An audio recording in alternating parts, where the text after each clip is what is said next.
कि भरत जी राम जी के चरण पादुका लेकर के गए। चरण पादुका को भरत जी ने कहाँ रखा? सिंहासन पर।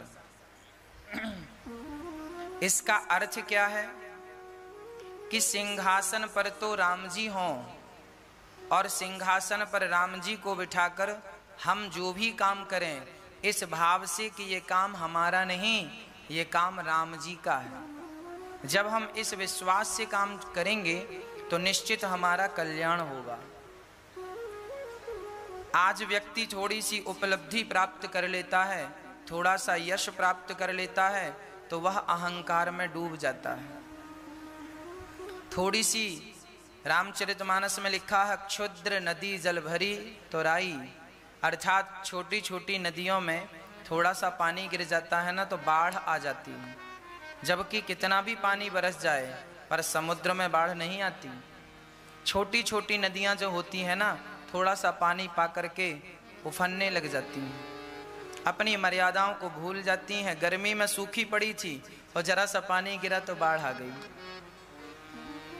छोटे छोटे लोग ऐसे होते हैं, थोड़ा सा धन पाया, थोड़ी सी प्रतिष्ठा पाई तो अहंकार में घूमने लगे।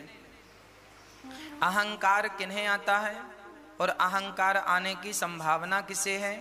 अहंकार उन्हीं को आता है भक्तों, जो अपने आप को कर्ता मान के चलते हैं, मैं कर रहा हूं। भरत जी को अहंकार नहीं आया। क्यों नहीं आया? क्योंकि उन्होंने अपनी सिंहासन पर राम जी को बिठा रखा है। जो व्यक्ति अपने सिंहासन पर स्वयं बैठा है वो तो अहंकार का शिकार होगा ही, आज ना सही कल। पर जो ये मान के चल रहा है कि सिंहासन राम जी की है और हम तो इनके चाकर बन करके सेवा कर रहे हैं, जो ये भाव रखकर जीवन यापन करते हैं उन्हें कभी अहंकार नहीं आता। और अहंकार नहीं आएगा तो जीवन संवर जाएगा। अहंकार की बात चली तो रामचरितमानस के अरण्य कांड में अब हम प्रवेश कर रहे हैं। भरत जी राम जी की पादुका लेकर गए। रामचरितमानस में पहला कांड है बाल कांड। पहला कांड है भगवान श्री राम जी का बाल कांड, जिसमें जन्म होता है राम जी का, बाल लीलाएं होती हैं। ये सब बाल कांड का अंग है। जब ते राम ब्याह घर आए, नित नव मंगल मोद बधाए। राम जी का जब विवाह होकर अयोध्या आते हैं, वहां से अयोध्या कांड स्टार्ट होता है। रामचरितमानस का दूसरा कांड है अयोध्या कांड। अयोध्या में जितनी भी लीलाएं हुई, राम जी का विवाह जब होकर आया, दशरथ जी का विचार हुआ कि राम को राजा बनाए, मंथरा के द्वारा कैकेयी का भड़काना, और भरत जी राम का दर्शन करने चित्रकूट आए और खड़ाऊं लेकर जब तक नहीं गए तब तक अयोध्या कांड ही चलता रहा। और जब अयोध्या लौटकर भरत जी वापस गए तो राम जी श्री भरत जी जब नंदीग्राम में रहने लग गए, उसके बाद से अरण्य कांड स्टार्ट हुआ। एक दिन राम जी चित्रकूट में बैठे माता सीता का श्रृंगार कर रहे थे। राम जी माता सीता के बालों में अपने हाथ से जंगल के पुष्प तोड़कर लाते हैं और राम जी अपने हाथ से पुष्पों की एक माला बनाते हैं और सीता माँ के बालों में चोटी के बीच में वो पुष्पों का हार राम जी बालों में लगाते हैं। अर्थात राम जी आज फूलों से माता सीता का श्रृंगार कर रहे हैं। कानों के लिए सुंदर से पुष्पों के बाले बनाए हैं, पुष्पों की राम जी ने चूड़ियां बनाई हैं। माता सीता का श्रृंगार श्री राम जी कर रहे हैं। यह दृश्य इंद्र का बेटा जयंत देख रहा था। अच्छा, ये बाप बेटे दोनों ना बड़े शक्की स्वभाव के हैं, इनको शक रहता है। ये जो इंद्र है ना, ये भगवान कृष्ण की परीक्षा लेने आए कि देखें तो सही ये कितने बड़े भगवान हैं। मूसलाधार पानी बरसाया जब भगवान ने गोवर्धन उठाया, तो देखो बाप भी ऐसे ही है, भगवान पर शक कर रहा है, ये कैसे भगवान। और एक ये जैसे ही बाप वैसे ही बेटा। बाप शक्की है तो बेटा भी शक्की स्वभाव का होगा। उसे भी शक है कि ये कैसे भगवान है। बताओ, पत्नी के पीछे कितना श्रृंगार कर रहे हैं। आज जयंत इंद्र का बेटा कौए का रूप धारण करके आया और माता सीता बैठी हैं, राम जी पुष्पों को उनके बालों में गूंथ रहे हैं। तभी जयंत कौआ बनकर आया। और जानते हो, सुरपति सुत धरी बायस वेसा सठ, गोस्वामी जी से सठ शब्द से संबोधित कर रहे हैं। ये सठ है ना। सठ की परिभाषाओं में आप कह सकते हैं मूर्ख। सठ चाहत रघुपति बल देखा। आज ये दुष्ट व्यक्ति, सठ व्यक्ति, ये भगवान रघुनाथ जी का बल देखना चाहता है कि देखें तो सही कितने बलवान हैं। तो कौए का रूप धारण किया जयंत ने और माता सीता के चरणों में उसने एक चोंच मार दी। कौआ की चोंच बड़ी पैनी होती है, नुकीली होती है। माता सीता के चरणों में जब चोंच लगी तो माता सीता के चरणों से रक्त की धार गिरने लगी, खून गिरने लगा। माता सीता के चरण बड़े कोमल थे ना, तो चरणों में चोंच मारा। सीता चरण चोंच हति भागा, चोंच मार के भागा। मूढ़ मंद मति कारण कागा। गोस्वामी जी लिख रहे हैं, भगवान की परीक्षा लेने के विचार से उसने ये धृष्टता की। जब माता सीता के चरणों में से रक्त निकला और रक्त निकल के वो रक्त भी, देखिए माता सीता का अनुराग, कि माता सीता का के चरणों से जब रक्त निकला तो वो रक्त भी रघुनाथ जी की तरफ भागा। मतलब माता सीता का रोम रोम केवल राम राम जपता है। तो रघुनाथ जी के ओर वो रक्त भागा तो राम जी के पांव के पास वो रक्त आया। राम जी ने देखा, अरे ये आपके पांव से रक्त कैसे निकल रहा है। सीता जी ने कोई जवाब दिया नहीं। रघुनाथ जी तो अत्यंत कृपालु हैं, अति कृपालु रघुनायक, सदा दीन पर नेह। तासन आई कीन छलू मूर्ख अवगुण गेह। वैसे तो भगवान बड़े दयालु हैं, पर उसने माता सीता के चरणों में चोंच मारी है। अब तो वहां एक तिनका पड़ा था, तिनके का धनुष बनाया राम जी ने और तिनके का ही एक बाण बनाया इतना सा और जयंत के पीछे यूं छोड़ दिया।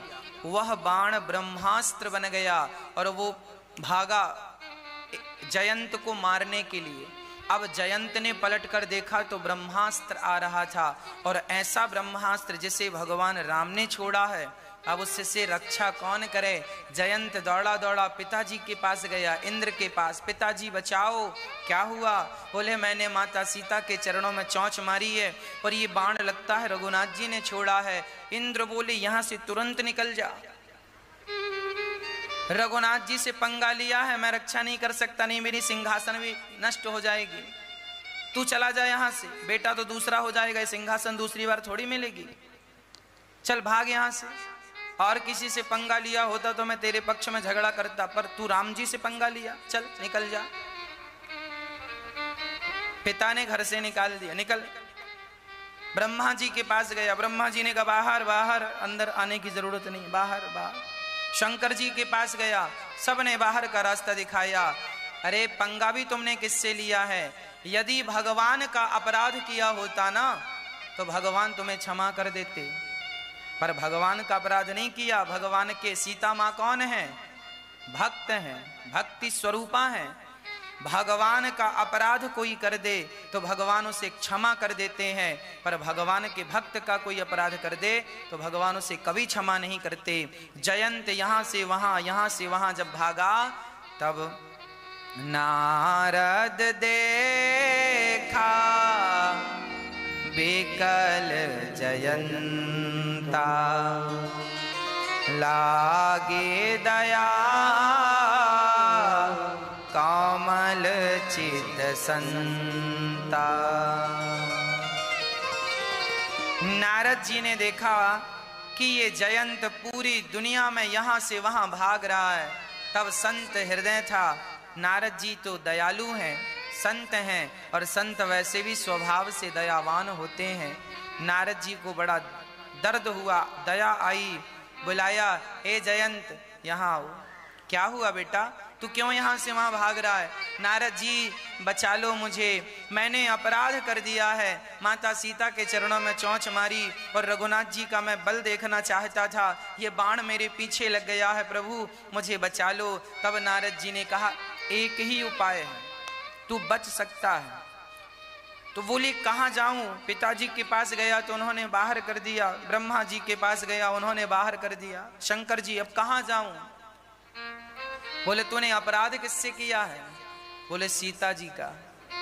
तो एक काम कर, वो माँ है, और माँ ही एक ऐसी है इस दुनिया में, बेटे के लाख अपराध हो जाएं और यदि बेटा दौड़कर माँ की शरण में आ जाए, माँ गलती हो गई मुझे माफ कर दो, दुनिया माफ भले ना करे पर माँ अपने बच्चों को माफ कर देती है। तो माँ के अपराध को तुमने किया है, जाओ जिस माँ का तुमने अपराध किया है वही माँ तुम्हें बचाएगी, वही माँ रक्षा करेगी।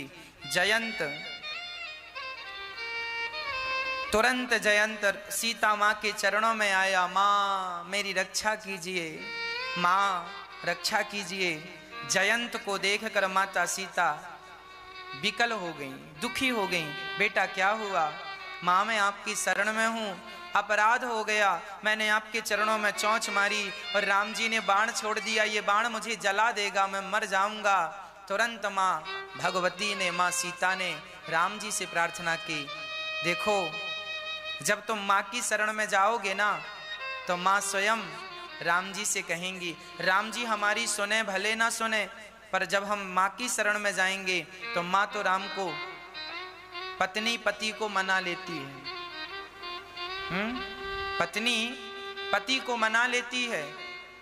तो पत्नी अर्थात माता सीता ने पति अर्थात राम जी को मना लिया और कह दिया कि ये अपराधी है, माना कि पर ये शरण में आया है, और शरणागत कहूँ जे तजहि हित अनहित अनुमान, तेनर पावर पापमय तिनहि बिलोकत हानि। ये आपने ही कहा है। शरण में आए हुए को कभी मारना नहीं चाहिए, कितना भी बड़ा अपराधी हो शरण में आ जाए उसे क्षमा जरूर कर देना चाहिए। कोई कितना भी बड़ा अपराधी हो, यदि तुम्हारे सामने आकर सॉरी कहता है, क्षमा मांगता है, तो जरूर आपका धर्म होता है कि आप उसके अपराध को भूल जाएं, माफ कर दें। गलतियां सबसे होती हैं पर आप अपराध माफ कर देंगे। यदि आपने उसका अपराध माफ नहीं किया तो फिर आप भी अपराधी हो जाएंगे। इसीलिए कोई आपकी शरण में आ जाए और कहे कि मुझे क्षमा कर दो, मैंने अपराध किया है। हमारे भारत में ये व्यवस्था है, आतंकवादी भले उसने हजारों लोगों को मारा हो, पर वो आतंकवादी यदि दोनों हाथ उठा के अपने आप को सरेंडर कर दे और कहे कि मुझे क्षमा कर दो, मैं अपराधी हूँ, मैंने अपराध किया है, मैं अपने आप को समर्पित करता हूँ, तो हमारे देश का जवानों से गोली नहीं मारता, जेल में डालता है, दंड देता है, पर प्राण दंड नहीं देता। शरण में आए हुए को जीवन दान देना यही हमारा धर्म है, और यही माता सीता कह रही हैं। तब राम जी को भी दया आई माँ भगवती के कहने से, और उसे छोड़ दिया गया, छोड़ दिया राम जी ने, कोई बात नहीं, जा। इसीलिए कहा करता हूं कि कभी भगवान की परीक्षा लेने की कोशिश ना करना। भगवान की परीक्षा लेना चाहा जयंत ने, परिणाम त्रिलोक में कोई बचाने वाला नहीं मिला। जब भगवान से कोई पंगा लेता है ना तो फिर उसकी रक्षा करने वाला इस सृष्टि में कोई नहीं है। बताओ भला भगवान से कौन तुम्हें बचाएगा और हमें बचाएगा। इसीलिए सदा भगवत शरण में हमें रहना चाहिए। अब वहां से अब राम जी का ना चित्रकूट में मन नहीं लग रहा है, चित्रकूट से आगे जाने का मन है राम जी का। आगे क्यों जाना चाहते हैं? इसलिए कि अब वो चित्रकूट में जहां जहां देखते हैं ना उन्हें भरत ही भरत दिखाई पड़ते हैं। यहाँ भरत बैठा था, यहाँ गुरुजी बैठे थे, यहाँ माँ बैठी थी, अब तो भरत ही भरत दिखाई पड़ रहे हैं। अब राम जी चित्रकूट से आगे नासिक की ओर, पंचवटी की ओर चल रहे हैं। चित्रकूट आज कहाँ है पता है आपको? मध्य प्रदेश और उत्तर प्रदेश के सेंटर में चित्रकूट। रीवा, सतना, रीवा से पहले यूपी की तरफ, उत्तर प्रदेश की तरफ कामतानाथ जी की परिक्रमा दोनों प्रदेशों से होकर गुजरती है, मध्य प्रदेश और उत्तर प्रदेश। हाँ, उत्तर प्रदेश और मध्य प्रदेश से होकर के गुजरती है कामतानाथ जी की परिक्रमा। ये चित्रकूट धाम वही पावन धाम है जहां राम जी विराजे थे। अब राम जी यहां से होते हुए मध्य प्रदेश के रीवा के पास से होते हुए अब राम जी जा रहे हैं नासिक, पंचवटी। रास्ते में कहां कहां से गुजर रहे हैं राम जी? छत्तीसगढ़ होते हुए राम जी आगे चल रहे हैं। अब राम जी जैसे ही आगे चले तो सबसे पहले पास में ही, चित्रकूट के पास ही अत्रि जी का आश्रम था। अब राम जी आगे क्यों जा रहे हैं? क्योंकि आगे नहीं जाएंगे तो संतों का दर्शन कैसे होगा। अत्रि जी का आश्रम था। ये वही अत्रि जी हैं जिनकी पत्नी का नाम अनसुईया है। अनसुईया माँ अत्रि जी के साथ प्रेम पूर्वक जंगल में रहती हैं और प्रेम पूर्वक पातिव्रत धर्म का निर्वहन करती हैं। राम जी चले तो चलते चलते राम जी पहुंच गए अत्रि जी के आश्रम में। अत्रि जी ने भगवान को प्रणाम किया। करत दंडवत मुनि उरलाए, प्रेम वारिदौ जन अनवाए। देखे राम छवि नयन जुड़ाने। राम की छवि देखकर अत्रि जी के नयन जुड़ाने। लोग गांव में बात कहते हैं छाती जुड़ा गई। भाषा जानते हैं? नहीं जानते। कलेजे को ठंडक पड़ गई, ऐसा बोलते हैं ना। पड़ गई तुम्हारे कलेजे को ठंडक। उसी को सामान्य गांव की भाषा में गोस्वामी जी यहाँ उस भाषा का प्रयोग कर रहे हैं। देखे राम छवि नयन जुड़ाने। राम की छवि देखकर नयनों में थोड़ी सी ठंडक आई। जुड़ाने मतलब ठंडक आई। ये गांव की भाषा में ये शब्द आज भी प्रयोग होते हैं। ये उसी तरफ की भाषा है। रीवा, सतना, वो मध्य प्रदेश का आधा बेल्ट इसी भाषा का प्रयोग करते हैं वहां। तो देखे राम छवि नयन जुड़ाने, सादर निज आश्रम तब आने। अत्रि जी के नयन जुड़ा गए मतलब आनंद से भर गए, मतलब शांति मिल गई। आज आंखें तृप्त हो गईं राम को देखने के लिए। शायद ये आंखें अभी तक इंतजार कर रही थीं, अब तो राम को देखकर ठंडक मिली है। हाथ जोड़कर श्री अत्रि जी प्रार्थना कर रहे हैं। ना विनती कर सिर नाय सिरो, विनती कर मुनि नाय सिरो, कह कर जोर बहोरे, चरण सरोरुह नाथ जने, कबहु तजै मति मोर। हाथ जोड़कर स्तुति की श्री अत्रि जी ने और कहा कि मैं सदा आपका चिंतन करता रहूं। हे नाथ, मैं आपको कभी भूलूं नहीं। यही इसका अर्थ है। हे नाथ, मैं आपको कभी भूलू नहीं, सदा मेरी बुद्धि आपका स्मरण करती रहे। यहाँ अत्रि जी के संग बैठ गए राम जी, पुरुषों के संग पुरुष, और सीता माता चली गई अनसुईया जी के पास। अच्छा, अनसुईया कौन है? इस सृष्टि की सबसे बड़ी पतिव्रता नारियों में यदि किसी का नाम है सुनहरे अक्षरों में, तो वो माता अनसुईया है। अनसुईया के पद गहि सीता, मिली बहुर सुशील विनीता। श्री सीता माँ अनसुईया जी के चरणों में जाकर प्रणाम करती हैं और हाथ जोड़कर कहती हैं, माँ मेरा मार्गदर्शन करें। माता अनसुईया को, सीता माता को अनसुईया जी ने सुंदर से वस्त्र आभूषण पहनाए, ऐसी साड़ी दी अनसुईया माँ ने। आपको पता है लंका में लगभग माता सीता 11.5 महीने रहीं, पर 11.5 महीने में माता सीता की जो साड़ी थी वह एक ही साड़ी थी। एक साड़ी में 11.5 महीने निकाल दिया माता सीता ने।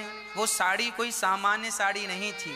जो साड़ी माता सीता पहनी थी उस समय वो अनसुईया माँ की दी हुई साड़ी थी, और वो ऐसी साड़ी थी कि कभी पुरानी नहीं होती थी, कभी फटती नहीं थी, और वह साड़ी कभी अशुद्ध नहीं होती थी। ऐसा गुण था।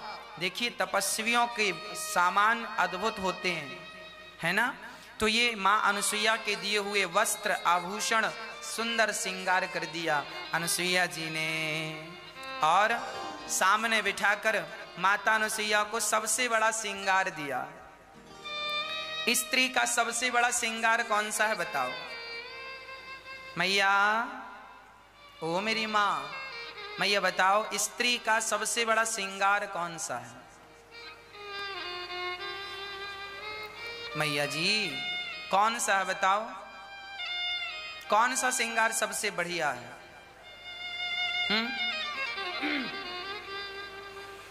स्त्री जात का सबसे बड़ा श्रृंगार है पातिव्रत श्रृंगार। यदि स्त्री पतिव्रता है तो उसके सारे श्रृंगार सफल हैं, और यदि आप पतिव्रता नहीं हैं तो आपके सारे श्रृंगार व्यर्थ हैं। आज माता अनसुईया ने सती अर्थात सीता माँ को क्या दिया? उपदेश दिया। आप लोग अपनी बेटियों को उपदेश करते हो कि नहीं? आप लोग भी जरा अपनी बेटियों को बिठाला करो। शादी के पहले जब उसका विवाह इत्यादि फिक्स हो जाए, शादी की तारीख निकल जाए, तो माँ को चाहिए कि वो अपनी बेटी को बिठाए और उपदेश दे। क्या उपदेश दे? यही उपदेश दे, धीरज धर्म मित्र अरु नारी, आपत्ति काल परखिए चारी। माता अनसुईया ने कहा कि स्त्री को धीरज धर्म मित्र और नारी, इन चारों को विपत्ति के समय में परखा जाता है। हम कितने धैर्यवान हैं ये कब पता चलेगा? जब हम पर विपत्ति आएगी। विपत्ति ही इंसान की सबसे बड़ी पहचान होती है कि व्यक्ति कैसा, अच्छा या बुरा। ये पहचान विपत्ति के समय में ही तो होती है। आप मेरे साथ हैं, आपका दोस्त आपके साथ है, जब तक आपके पैसे हैं तब तक तो जमाना आपके साथ है, पर जब आप पर विपत्ति आती है तभी तो पता चलता है कि कौन आपका संगी साथी है और कौन आपका साथी नहीं है। विपत्ति ना आए तो अपनों की परख कैसे हो कि कौन मेरा अपना है? तो धीरज, मैं कितना धैर्यवान हूं, ये तब पता चलता है जब जीवन में विपत्ति आती है। हम कितने बड़े धर्मात्मा हैं, यह ज्ञान भी तब होता है जब विपत्ति आती है। बड़े बड़े धर्मात्माएं ये जब विपत्ति आती है ना, डगमगा जाते हैं। 4 दिन से आपके भूख हो, 4 दिन की भूख आपके पास हो, आप भूख से तड़प रहे हो, और तभी आपके सामने भोजन आ जाए और उसी समय कोई भूखा आकर कहे भैया हमें बड़ी भूख लगी है, तो क्या आप अपनी थाली उसे देंगे? नहीं देंगे।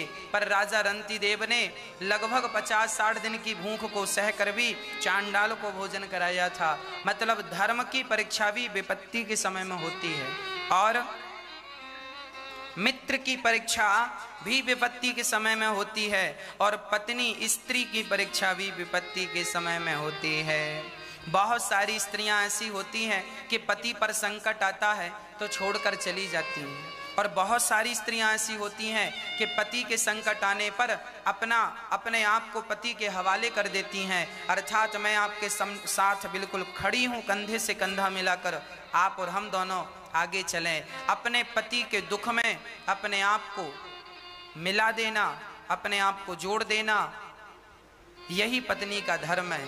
पति के दुख में उसका त्याग कर दे, ऐसी नारी ठीक नहीं है। तो धीरज धर्म मित्र अरु नारी, आपत्काल परखिए चारी। चार लोगों को विपत्ति के समय में परखा जाता है। अनुसुईया जी कहती हैं, सुनो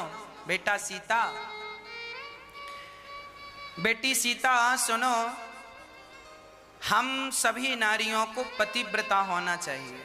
अच्छा, पतिव्रता मतलब माँ आप समझाइए। बोले जो स्त्री अपने पति का कभी त्याग ना करे, पति कैसा भी हो, वृद्ध रोग बस जड़ धनहीना, अंध बहिर क्रोधी अति दीना, ऐसा हूँ पति कर किए अपमाना, नारी पाव जमपुर दुख ना। पति कैसा भी हो, अंधा हो, लंगड़ा हो, बहरा हो, काना हो, पति रोगी हो, निरोगी हो, पति कैसा भी हो, नारी को कभी भी अपने पति का त्याग नहीं करना चाहिए।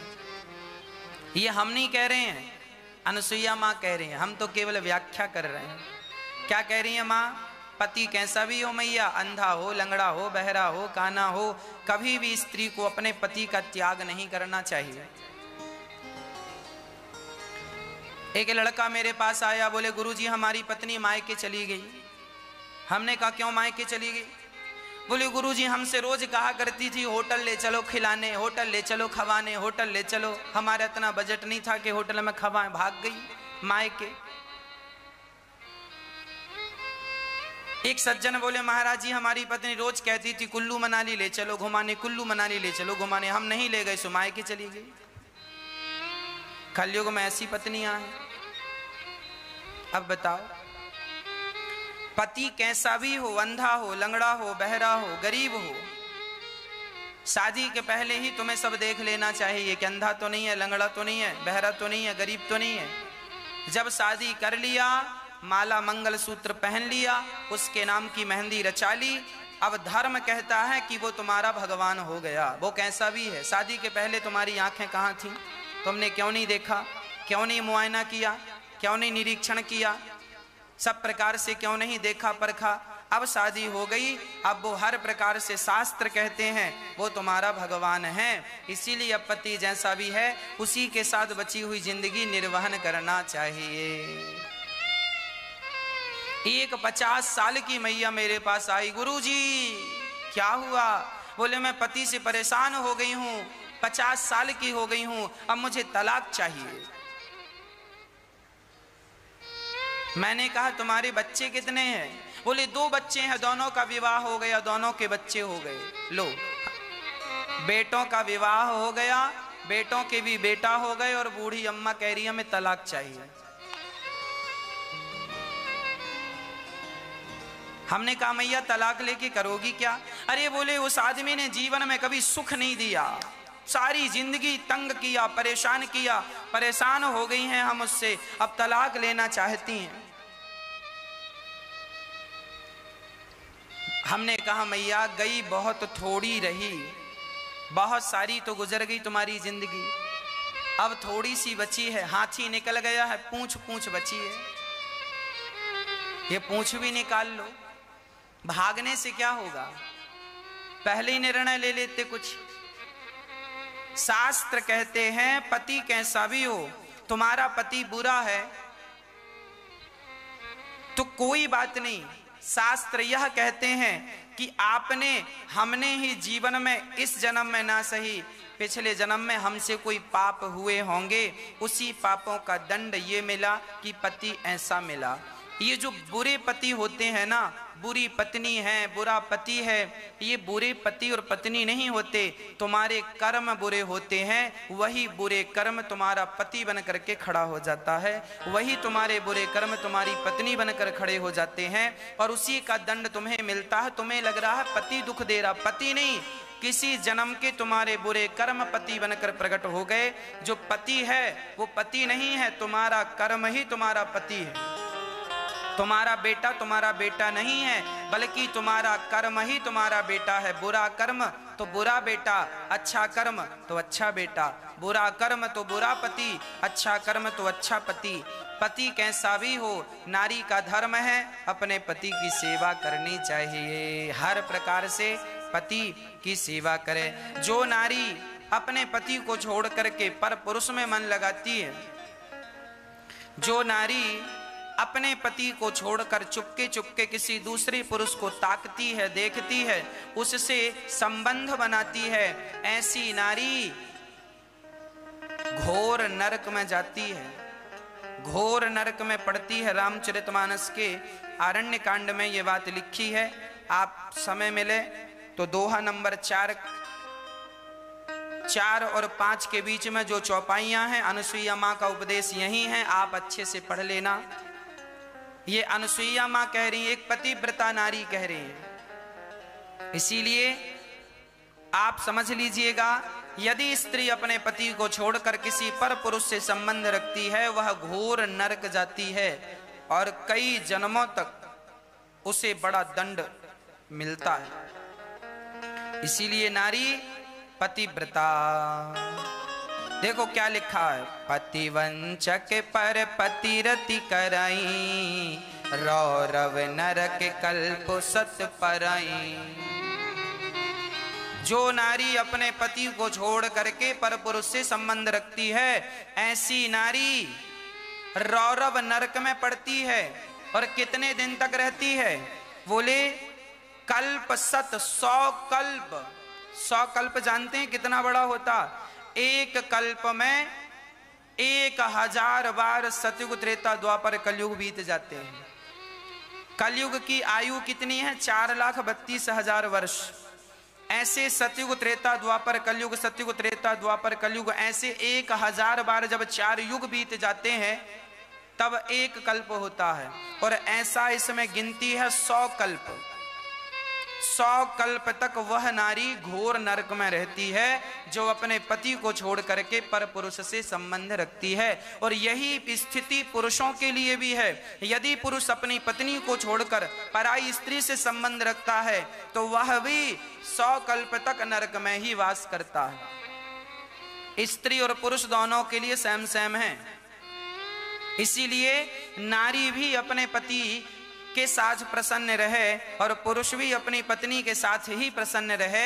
आप अपने चरित्र को डिगाइए मत, आप अपने चरित्र को गिराइए मत, अर्थात चरित्रवान बनिए। आपके चरित्र की ही पूजा होती है, आपका सम्मान नहीं, आपके चरित्र का ही सम्मान होता है। व्यक्ति कितना भी सुंदर रूप और रंग का हो, पर चरित्रहीन हो तो कौन देखता है? पर चरित्रवान हो तो आदमी पूजा करता है, भले उसका रूप रंग कैसा भी हो। चरित्र की पूजा है। आपका कैरेक्टर गया तो फिर आपकी चमड़ी बचा के क्या करोगे, है ना? इसीलिए चरित्र अति आवश्यक है। पतिव्रता नारी ही सबसे श्रेष्ठ नारी होती है। इसीलिए हम कहा करते हैं, बिन परमेश्वर सूना मंदिर, बिंदिया बिना लीलार सूना, पति बिना संसार।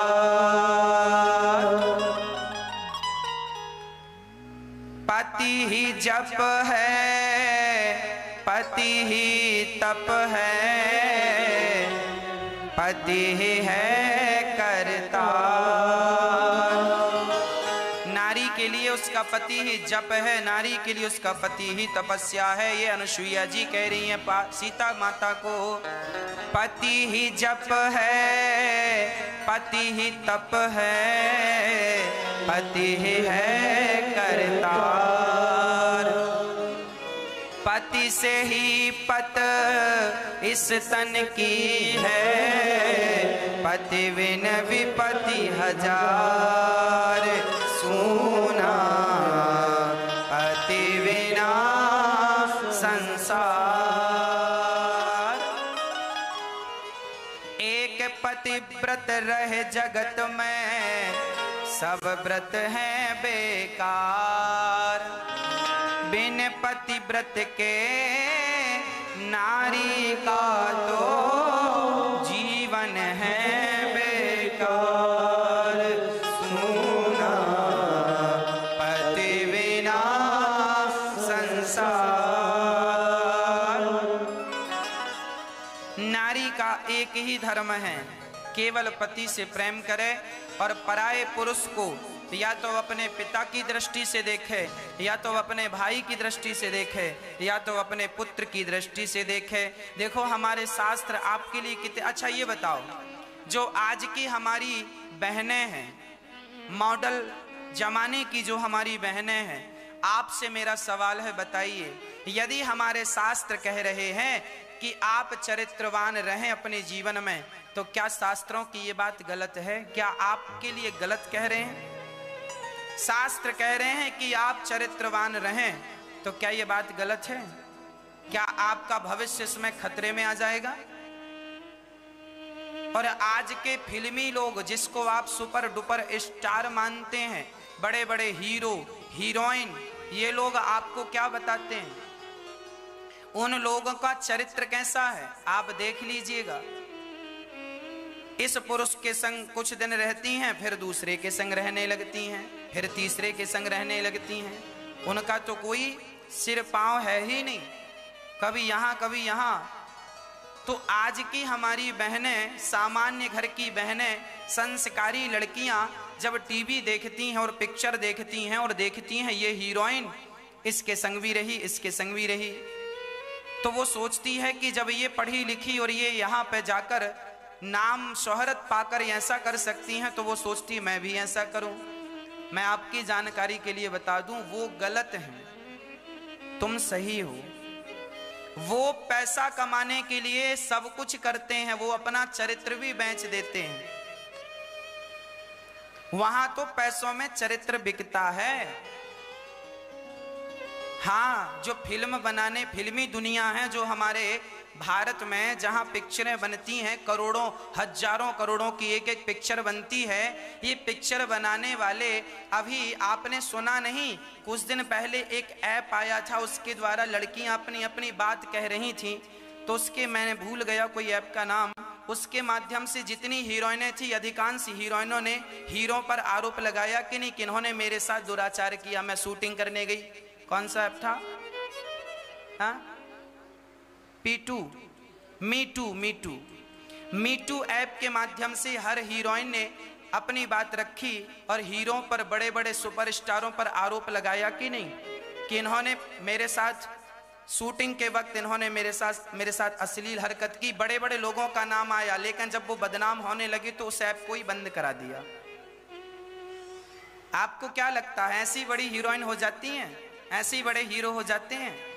अरे वहां पर चरित्र का सौदा होता है। इसीलिए वो लोग, आप जैसे सभ्य लोगों के, उन लोगों को तो आप अपने घर में झाड़ू पोंछा के लिए भी काम पे नहीं रख सकते, इतना चरित्र से हीन होते हैं। आपके घर की जो काम वाली बाई है ना, वो भी उन हीरो हीरोइनों से करोड़ गुना बेहतर हैं। इसीलिए आप अपना चरित्र बचाएं और देखा देखी के चक्कर में ना पड़ें। मीटू ऐप को क्यों बंद किया गया? क्योंकि बड़े बड़े लोगों की पोल खुलने लग गई, बात दबा दी गई। वो बड़े पावरफुल लोग हैं, पैसे के बल पे बहुत कुछ कर लेते हैं, पैसे के बल पे ही सब काम कर रहे हैं उन लोग। आज समाज को भड़काने का, बरगलाने का काम कौन कर रहा है? अश्लील चित्र कहां से आ रहे हैं? अश्लीलता कौन फैला रहा है? गांव का मजदूर थोड़ी अश्लीलता फैला रहा है। अरे वही पिक्चर बनाने वाले लोग ही तो अश्लील डांस कर रहे हैं, पिक्चरों में ऐसे ऐसे अश्लील चित्र देखने को मिलते हैं, ना के बराबर कपड़े पहन करके नाच रहे हैं। अब बाप अपनी बेटी के संग पिक्चर देखे तो उसे भी लज्जा आती है कि देखो जरा कैसे अश्लील कपड़े पहने हैं। तो क्या ये आज की सभ्य समाज में शोभा देता है? ऐसी पिक्चरों पर तो बैन करा देना चाहिए सरकार को। जो अपने बाप के संग बेटी पिक्चर ना देख सके, ऐसी पिक्चरों पर बैन होना चाहिए कि नहीं? हाँ या ना? अब मुझे आप बताओ, ये लोग जो पिक्चर बना बना के हजारों करोड़ कमाते हैं, ये बताओ कि इन लोगों ने समाज को क्या दिया? क्या दिया समाज को इन्होंने? क्या आज तक किसी हीरो और हीरोइन ने एक ऐसा हॉस्पिटल बनाया जहां सबका निःशुल्क इलाज हो? बनाया हो तो बताओ। क्या आज तक इन्होंने किसी भूखे को रोटी दी, अन्य क्षेत्र चलाया? नहीं चलाया। क्या इनके पास पैसों की कमी है? क्या ये हॉस्पिटल बना करके गरीबों की सेवा निःशुल्क नहीं कर सकते? क्या ये लोग फ्री में लोगों को फुटपाथ पे, क्या बंबई में गरीबी नहीं है? अरे मुंबई में भी फुटपाथ पे लोग सोते हैं। क्या उन फुटपाथ पर रहने वाले लोगों को क्या इन लोगों ने आज तक 2 रोटियां दी? करोड़ों हजारों करोड़ों के बंगलों में रहते हैं ये लोग और पिक्चर बना बना करके हमारे देश की संस्कृति और संस्कार को बिगाड़ते हैं। तुम्हारे हिंदू धर्म में जितना कुछ सनातन धर्म के खिलाफ कर सकते थे, ये लोग पिक्चर बना बना के कर रहे हैं। और आप लोग तो बहुत सहनशील हैं। आप लोग कहते हैं वाह, ओ माई गॉड पिक्चर बनी, उसमें कह दिया शंकर जी को दूध मत चढ़ाया करो, जो दूध शंकर जी को चढ़ाते हो वो गरीबों में बांटा करो। बात ठीक कही उन लोगों ने, मैं समर्थन करता हूं, पर उन लोगों ने केवल ये बात कही है। क्या पूछा जाए उन लोगों से, क्या तुमने इस बात को अपने जीवन में चरितार्थ किया? क्या खुद ने हजारों करोड़ पिक्चर से कमाया? बताओ गरीबों में कितना बांटा? क्या बांटा इन लोगों ने? अरे भाई, आदमी जब मंदिर में दूध चढ़ाने जाता है ना, तो वहां बाहर भिखारी भी होते हैं, तो दूध चढ़ाने वाले लोग ही भिखारियों को भी कुछ कुछ दे देते हैं, है ना? उन्हें पता है भिखारियों को कि यहाँ आने वाला व्यक्ति धार्मिक होता है और वो हमें जरूर कुछ देगा। हम तो ये कहते हैं कि शंकर जी का दूध से अभिषेक भी होना चाहिए और गरीबों की जरूरतें भी पूरी होनी चाहिए। हम तो रोज सवेरे 3000 गरीबों को, 3000 लोगों को रोज पेट भर भोजन देते हैं, बांटते हैं। बिहारी जी बंटवाते हैं। हम केवल कहते नहीं हैं, हम करते हैं। और उन लोग करोड़ों रुपए, हजारों करोड़ पिक्चर बना के खर्च करते हैं और वो करते कुछ नहीं है, केवल कहते हैं। हमारी युवा पीढ़ी को भड़काते हैं, केवल बरगलाते हैं।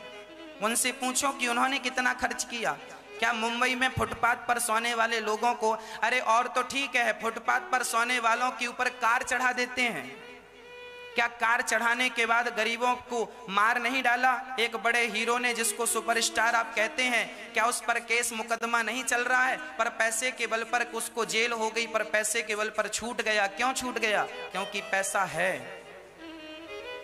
यहाँ हम तो गरीबों को सवेरे से लेकर शाम तक अन्न क्षेत्र बांट के भोजन कराते हैं और मुंबई के वो बड़े बड़े हीरो गरीबों के फुटपाथ पे जाकर के कार चढ़ा देते हैं और उस कार से 4-6 गरीब लोग मर जाते हैं। तो तुम तो कार चढ़ा रहे हो गरीबों के ऊपर और तुम हमें गरीबी का पाठ पढ़ा रहे हो कि गरीबों को भोजन दिया करो, उन्हें दूध ना चढ़ाया करो शंकर जी को।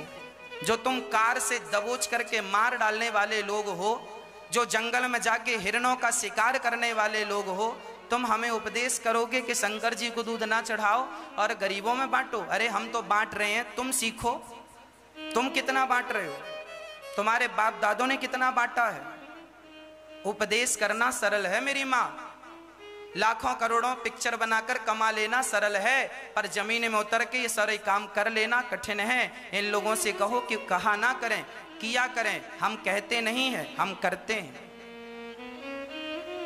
कहने पे यकीन नहीं रखते हम, करने पे यकीन रखते हैं। इसीलिए हजारों माओं की सेवा करने का संकल्प लेते हैं। जब ये बड़े बड़े हीरो और हीरोइन जब ये अपना पैसा कमा के तिजोरियां भरते हैं और ये आज तक एक हॉस्पिटल बनवाया हो तो बताओ, इन्होंने नहीं बनवाया। प्रियदास अनिरुद्ध का एक सपना है कि हम ऐसा हॉस्पिटल बनाएंगे जहां हर गरीब का इलाज फ्री में होगा और लाखों का ऑपरेशन भी फ्री में होगा, और हम कराते हैं। ऐसा नहीं है कि कराएंगे, अभी भी कराते हैं। हम तो हीरो नहीं हैं, हम तो बड़ा पैसा नहीं कमाते इन लोगों की तरफ हजारों करोड़, पर करने का भाव रखते हैं। हम केवल उपदेश नहीं करते कि हम कहने चले जाएं। हम सनातन धर्म को हम कभी गलत नहीं समझते। सनातन धर्म हमारी नींव है। ये क्या जाने मूर्ख लोग, शराबी लोग, ये इनके बच्चे, ये लोग, अभी आपने नहीं सुना, अभी जब उसका वो फांसी लगा के मर गया, वो बालक का नाम क्या था, सुशांत केस, जब सुशांत फांसी लगा के या किसी ने मार डाला या वो अपने से अभी तक खुलासा नहीं हुआ, तो जब सुशांत ने आत्महत्या की तो उसके बाद पता चला कि कितने लोग चरस गांजा पीते हैं। ये तुम्हारी हीरोइन जिनकी तुम डीपी मोबाइल पे लगाए घूमते हो, ये सब गंजेड़ी हैं, हाँ या ना? ये सुपरस्टार जिनकी तुम मोबाइल पे डीपी लगाए घूमते हो, ये सब गंजेड़ी हैं, चरस वाले। इन्हें तुम अपना गुरु बनाए बैठे हो। ये इन लोगों को गुरु बनाओ। ये शराब पीते हैं, ये चरस पीते हैं, ये गांजा, ये लड़कियां, ये मुंबई की बड़ी बड़ी हीरोइन, ये लोग गांजा पीती हैं। अब बताइए, ये गांजेड़ी लोग तुम्हें उपदेश कर रहे हैं कि गरीबों की सेवा किया करो, दूध शंकर जी को ना चढ़ाया करो। जरा इनको समझाओ कि दूध से ज्यादा महंगा तो गांजा है, तुम काहे फूक रहे हो, क्यों नहीं गरीबों में बांट रहे हो? चरस तो दूध से भी महंगी है, क्यों तुम नहीं वो पैसा गरीबों में बांट रहे हो? क्यों तुम चरस पी रहे हो? क्यों तुम गांजा पी रहे हो? कौन समझाए पिक्चर बनाने वालों को? भारत की पीढ़ी को, भारत की युवाओं को बरगलाने का काम कर रहे हैं। हम कह रहे हैं कि पतिव्रता बनना, हम कह रहे हैं हमारी लड़कियों से, हमारी बहन बेटियों से कि बेटा तुम चरित्रवान बनना। हम लड़कों से कहते हैं बेटा तुम चरित्रवान बनना। हम तो चरित्रवान बनाने की शिक्षा दे रहे हैं और उन लोग तो चरित्र से गिराने की शिक्षा दे रहे हैं। कपड़े उतार उतार करके लोग नाच रहे हैं, तो बच्चे क्या सीखेंगे तुम्हारे? यदि आज तुम अपने बच्चों को इन पिक्चरों से बचा लोगे ना, तो तुम्हारे बच्चों के संस्कार जरूर बच जाएंगे। और तुमने इन मूवी पिक्चरों से अपने बच्चों को नहीं बचाया तो तुम्हारा संस्कार भी जाएगा, तुम्हारा चरित्र भी जाएगा, सब कुछ चला जाएगा, सत्यानाश हो जाएगा। ये तो सत्यानाश करने पर तुले हैं। यही इनका काम है, यही इनका काम है। ये उपदेश करने चले हैं। एक का नाम बताओ जो शराब ना पीता हो। सब शराबी हैं, गंजेड़ी हैं, और उपदेश कर रहे हैं शंकर जी को दूध ना चढ़ाया करो। वाह वाह।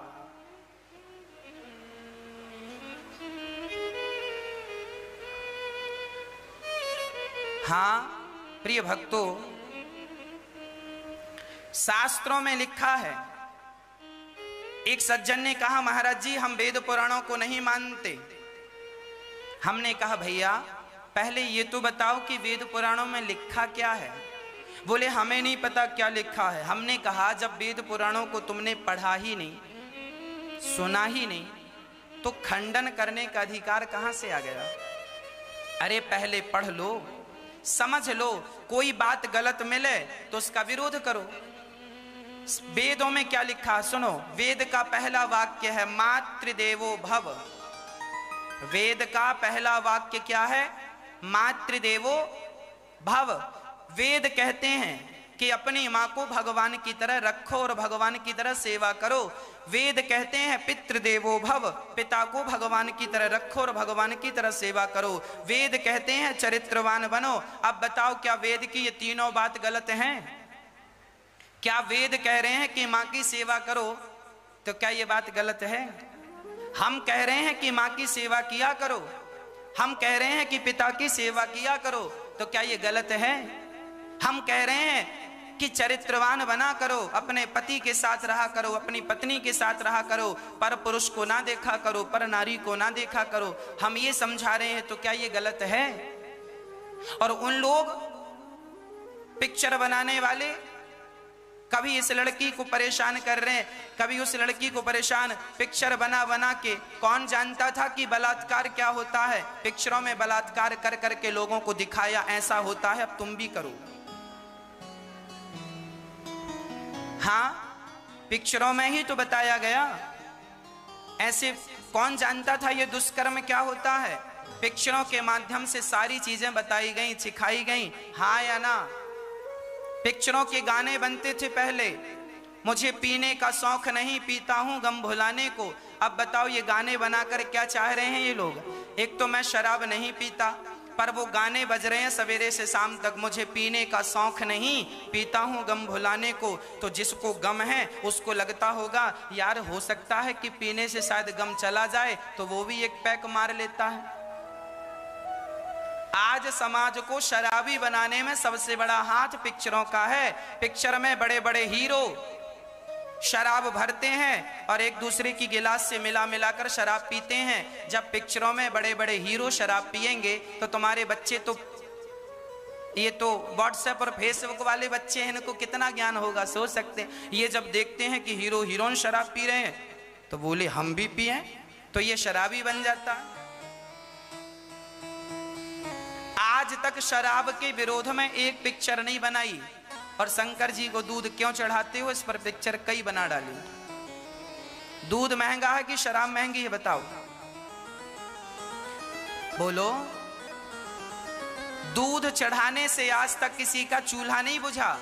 शंकर जी को दूध चढ़ाने से आज तक किसी परिवार का चूल्हा नहीं बुझा, पर शराब पीने से भारत में हजारों परिवार के चूल्हे बुझ गए। पर मुंबई के वो लोग जो पिक्चर बनाने वाले हैं, आज तक शराब के खिलाफ एक पिक्चर बनाई हो तो नाम बताओ उस पिक्चर का? और दूध के खिलाफ पिक्चर बना दी, नाम है ओ माई गॉड पिक्चर का।